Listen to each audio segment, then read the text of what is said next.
eu queria perguntar, eu sei que você é muito próximo ao Freixo, vocês não são. Você está no PSB hoje em dia, Pastor Henrique? Não, não. Não, sou filiado ao Do PSOL PSOL, mesmo. não é isso? Isso, então. Você está no Isso. PSOL, então você tem até uma certa independência para falar sobre isso que está acontecendo, né? E conhece o Molon também, sei que você conhece o Molon, você é uma pessoa que se dá muito bem com todo mundo no campo progressista, e eu queria que você fizesse um pouco uma avaliação, primeiro, do que está acontecendo, a sua visão sobre isso e como isso pode prejudicar, se esse negócio se prolongar muito, né, a atuação, né, do campo progressista, até de uma forma para a eleição para presidente no Rio de Janeiro. Eu queria que você passasse um pouco a visão do que você está vendo aí no Rio de Janeiro. Beleza, vou falar sobre isso. Só um parênteses antes, Edu. Assim, é muito comum aqui no Rio de Janeiro, eu andando aqui na rua, algumas pessoas me param e algumas lembram do Marighella, que eu atuei, outras lembram do Emicida, que eu participei do álbum, mas queria só usar esse espaço para dizer que muita gente fala assim, mas você é aquele pastor que fazia lives com Eduardo Moreira, não é isso? Durante um ano, qualidade na ação. Então, assim, eu queria só agradecer mesmo, porque até hoje Ah, que muitas legal. pessoas falam com muito carinho, de verdade, assim, na rua mesmo, de como as nossas lives foram importantes na vida delas, especialmente no tempo da pandemia.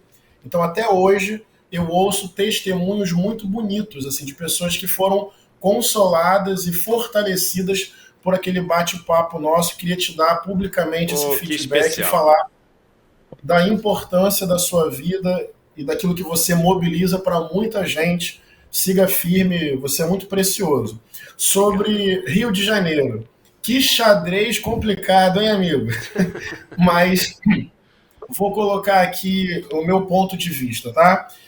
Nós temos uma candidatura muito potente para o governo do Estado, que é a candidatura do Marcelo Freixo. Você colocou muito bem. Marcelo foi meu professor no ensino médio. Eu conheço o Marcelo há 20 anos. Ele é uma referência de vida para mim.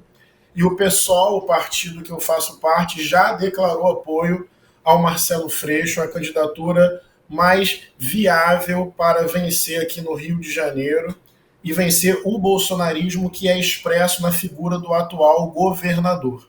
Então, nós estamos numa aliança em torno da campanha do Marcelo Freixo e o Lula teve aqui no Rio de Janeiro recentemente reafirmando o apoio ao Freixo.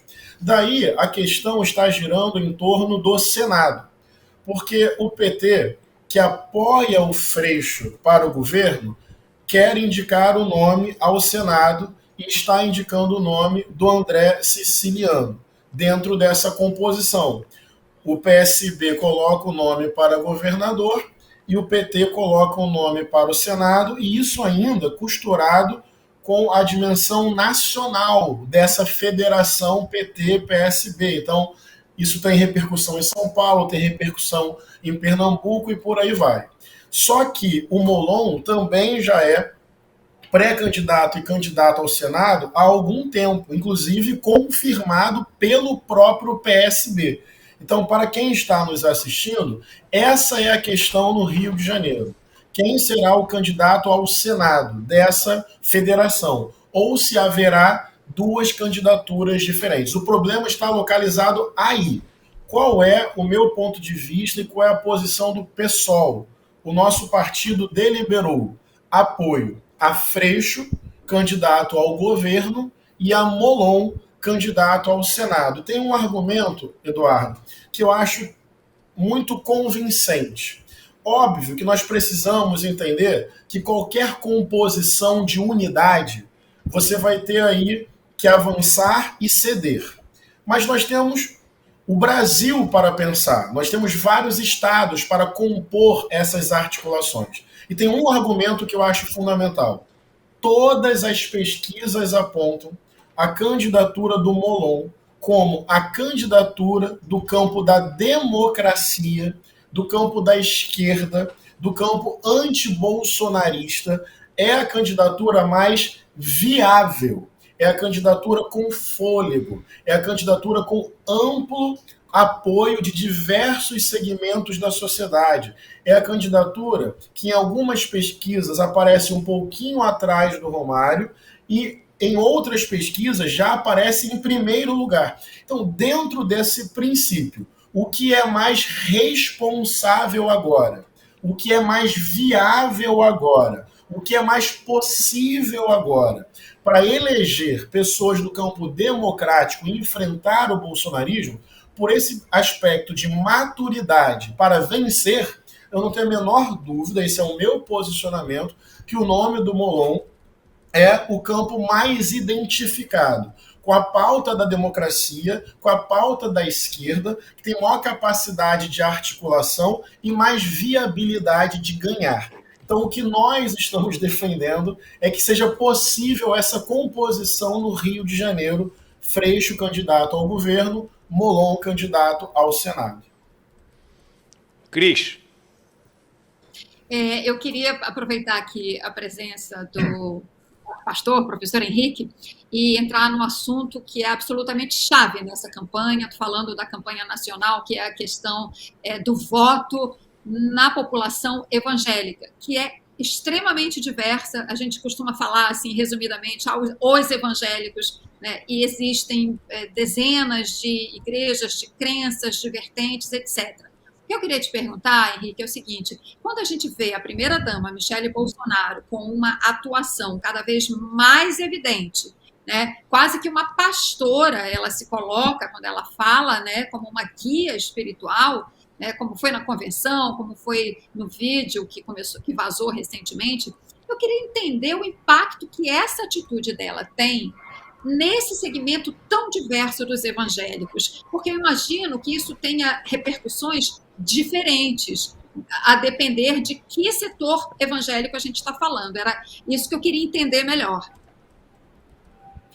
Perfeito, muito obrigado pela pergunta e pela compreensão que você já apresenta sobre a diversidade do campo evangélico. Então, sobre a atuação da Michele Bolsonaro.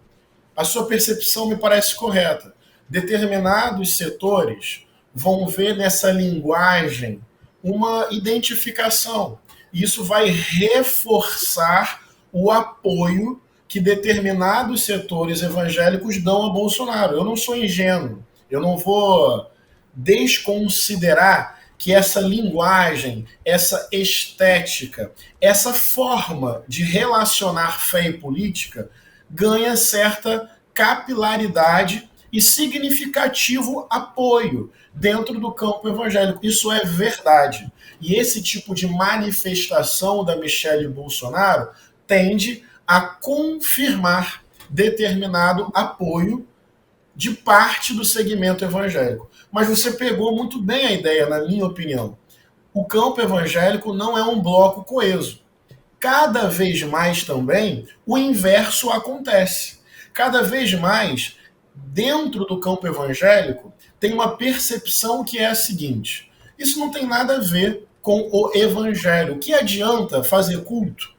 O que adianta levantar as mãos? O que adianta orar na porta do Planalto? O que adianta citar texto bíblico toda hora? O que adianta falar Deus acima de tudo? O que adianta falar feliz a nação cujo Deus é o Senhor? O que adianta falar Jesus é o meu Salvador? O que adianta falar essas coisas, manifestar esteticamente essas coisas e fazer parte de um governo que exalta as armas, que exalta a violência, que exalta a tortura e os torturadores? Do que adianta falar essas coisas e zombar do sofrimento, do desespero e do luto das pessoas que perderam familiares durante a pandemia? Do que adianta falar essas coisas e zombar da pobreza, da miséria e da fome que o povo brasileiro está passando? Do que adianta falar Deus acima de tudo e exaltar mais fuzil do que arroz e feijão? Então, atenção, cada vez mais tem pessoas no campo evangélico dizendo o seguinte: do que adianta fazer essas coisas proclamar essas palavras, levantar as mãos aos céus, se na prática a política desse governo é de ódio, é de crueldade, é de maldade, é de indiferença completa ao sofrimento do povo brasileiro. Então as pessoas olham para essas manifestações e começam a ficar cada vez mais assim, olha, isso é estranho, isso não tem ética, isso não tem compromisso verdadeiro com a dignidade humana. E se vocês me permitem, eu vou citar um texto bíblico do profeta Isaías, no Primeiro Testamento. Porque os profetas faziam isso, denunciavam a hipocrisia, denunciavam a falsa espiritualidade. Tem um texto muito profundo que cria a seguinte imagem: Deus olha para o culto do povo, o culto, mãos levantadas, louvor, oração, emoção. Deus olha para o culto do povo e a imagem que o profeta cria é: Deus sente enjoo. Deus sente náusea, a imagem que o profeta constrói. Porque naquele culto tinham mãos cheias de sangue. Então Deus olha para aquele culto e diz: do que adianta esses louvores, essas orações, esses sacrifícios e essas ofertas, se essas mãos levantadas estão cheias de violência, cheias de injustiça, cheias de opressão contra o povo? Deus rejeita o culto e, segundo a denúncia do Isaías, Deus sente mal-estar diante daquela assembleia religiosa hipócrita, violenta, escondendo um monte de maldade e perversidade. E Deus diz: vai primeiro, está lá no texto bíblico, vai primeiro cuidar, defender o direito do órfão e da viúva. Depois vem aqui prestar culto.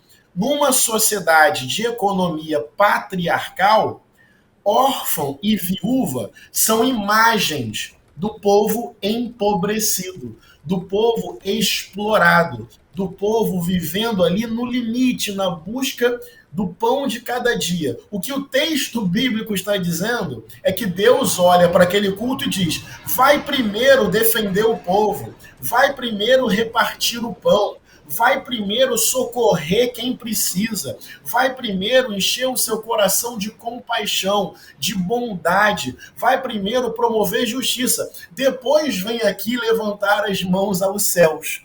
Eu, quando olho esses cultos que giram ali em torno do Palácio do Planalto, me permito dizer, com humildade e coragem, que essa profecia de milênios atrás se atualiza para o Brasil de hoje. Eu não tenho medo de dizer, o bolsonarismo é um projeto de morte, é um projeto violento, é um projeto destruidor, é um projeto de glorificação da violência, é um projeto que naturaliza a maldade, que faz do ódio uma política, que faz da política uma prática de ódio. Eu não tenho medo de dizer que o bolsonarismo é diabólico. E quando eu falo diabólico, não é pensando num ser com chifres, não. É pensando no sentido dessa palavra. Aquilo que ilude, aquilo que ludibria, aquilo que falsifica, aquilo que destrói, aquilo que aniquila, aquilo que mata. Então, na verdade, essas manifestações da Michelle Bolsonaro, para mim, são isso. Cultos vazios. E eu não estou sondando o coração das pessoas, não. Mas eu estou vendo o fruto. Pelo fruto nós conhecemos. O fruto do projeto deles é morte. Então o culto deles é vazio, é em vão, é diabólico. Edu. Deixa eu fazer uma pergunta, mais uma curiosidade. Não sei nem se você tem essa resposta, mas que eu tenho, que a gente fica aqui, né, analisando Cristina, Vivian. Porque o pastor da Igreja Universal, o pastor da Assembleia de Deus, porque tem um grupo que está junto, tem um grupo aqui que não é tão próximo. Como é que é o tamanho disso, Henrique? Assim, qual... A gente está falando, sei lá, Igreja Universal e Assembleia de Deus, a gente está falando de 80% dos evangélicos do Brasil ou de 20%? Como é que, entendeu? Só para a gente ter um pouco de dimensão do que significa essa turma estar ali junto. Para qual percentual da população evangélica no Brasil o Bolsonaro fala hoje assim com muita influência? Olha, Edu, eu acho que tem indicadores diferentes que podem nos ajudar a chegar ao entendimento sobre a sua pergunta. Por exemplo, segundo o último censo do IBGE, dentro do chamado campo evangélico, o que mais cresce é o campo não denominacional. Então, no último recorte, não é a Universal que mais cresce, não é a Assembleia de Deus que mais cresce, não é nenhuma denominação a que mais cresce. O campo evangélico hoje cresce mais nas chamadas igrejas não denominacionais. Em outras palavras, vamos pensar aqui, um grupo de pessoas na afinidade ali da fé em Jesus aluga um galpão, aluga uma garagem, aluga uma loja comercial, coloca ali uma placa, Igreja Deus Vive, Igreja Jesus Ama Você. Esse grupo entra ali, aluga aquele espaço, começa a se organizar, culto domingo de manhã, culto quarta-feira à noite, célula de oração, culto da família, pronto. Temos mais uma igreja evangélica no Brasil. Ela é batista? Não. Ela é presbiteriana? Não. Ela é Assembleia de Deus? Também não. Ela é mais uma igreja evangélica no Brasil. Segundo as últimas pesquisas, é esse fenômeno popular, não denominacional, que mais cresce dentro do segmento evangélico brasileiro. Outro indicador que eu posso te mostrar são as pesquisas de intenção de voto para a presidência da República. Eu acho que nos dá aí um parâmetro que nos ajuda.